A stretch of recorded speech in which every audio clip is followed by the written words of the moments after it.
அனைவருக்கும் வணக்கம்.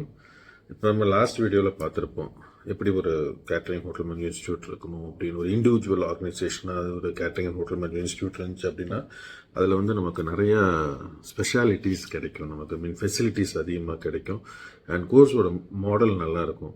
இப்போ அதே மாதிரி எந்த மாதிரி அந்த எக்ஸ்க்ளூசிவ் இன்ஸ்டியூட்ல நம்ம சேரணும் அப்படின்னு சொல்லி பார்த்தீங்கன்னா ஏதாவது ஒரு யூனிவர்சிட்டி அப்ரூவ் ஆயிருக்கணும். இப்போ பர்டிகுலராக இப்போ எங்கள் இன்ஸ்டியூட் எடுத்தீங்கன்னா அழகப்பா யூனிவர்சிட்டியோட அப்ரூவலில் நாங்கள் அந்த கோர்சஸ் பண்ணிட்டு இருக்கோம்.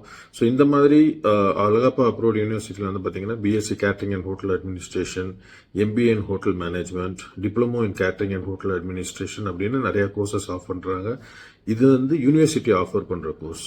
இந்த மாதிரி கோர்ஸில் தான் நம்ம ஜாயின் பண்ணுமே ஒழிய ஏனோதானோன்ட்டு ஃபீஸ் கம்மியாக இருக்குது அப்படின்னு நீங்கள் ஒரு யூனிவர்சிட்டி இல்லாத ஒரு அப்ரூவல் கோர்ஸ் பண்ணீங்க அப்படின்னா அதில் நீங்கள் ப்ராப்ளம்குள்ளாயிருவீங்க. அதுக்கப்புறம் உங்கள் சர்டிஃபிகேட்டுக்கு வேலிட் இல்லாமல் போயிடும். ஸோ அதனால் நீங்கள் சூஸ் பண்ணுற அந்த course, catering and hotel management course கட்டாயமாக யூனிவர்சிட்டி அப்ரூவ்ட் இருக்கான்னு பாருங்கள்.